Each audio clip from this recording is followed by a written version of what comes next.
اهلا بكم في برنامج العالم، ما تنسوش تعملوا اشتراك ولايك وتفعلوا الجرس ليصلكم كل جديد. طبعا انا بقول حاجه، طبعا كل سنه وانتم طيبين، كل سنه وانتم طيبين طبعا بمناسبه عيد الاضحى مبارك. يا رب دايما، يا رب تكون سعاده دايما علينا يا رب، وعيد سعيد عليكم دايما علينا وعليكم يا رب العالمين. فيديو النهارده عن الهجاص رضا عبد العال. يعني ده هيفضل طول عمره هجاص، هيفضل طول عمره هجاص، وبيقول كلام كله كذب وافتراءات، وبيقول كلام منتهى التعصب والفتنه في الرياضه المصريه. واللي مستغربه قلت لكم قبل كده، ده بيطلع في الاعلام ازاي؟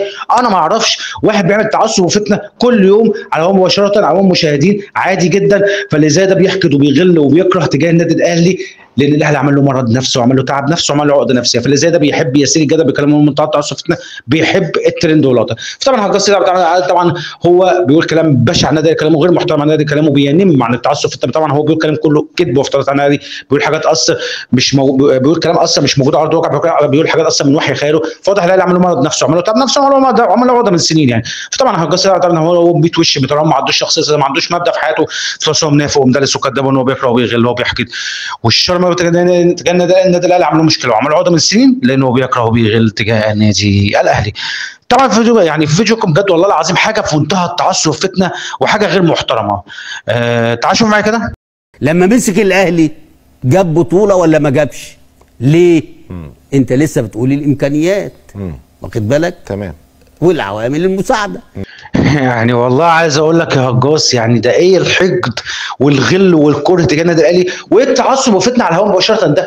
طلع يجي بيقول مسك عماد النحاس، مسك النادي الاهلي عشان في معاه مميزات ومش عارف معاه ايه مش عارف ايه، وبعد كده يقول لك ايه والمساعدات. مساعدات ايه يا مساعدات انت يا هجاص؟ انت مساعدات ايه؟ انت نسيت اصلا ان اكتر اتنين بيتجاملوا تحكيميا بيراميدز والزمالك. انت نسيت يا هجاص ولا ايه؟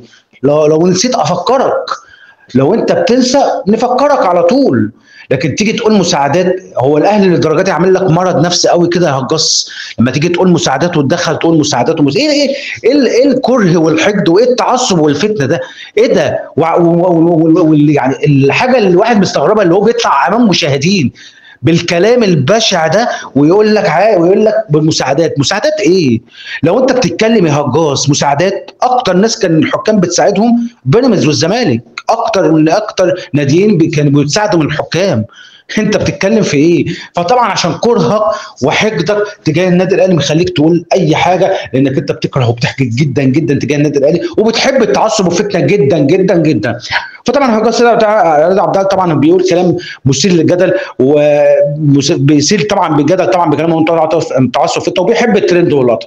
طبعا هجاص رضا عبد العال طبعا هو كاره للنادي الاهلي وحاقد على النادي الاهلي. رضا عبد العال اعرف حجمك قبل ما تتكلم عن النادي الاهلي. استني في حلقه بكره من برنامج العالمي. السلام عليكم.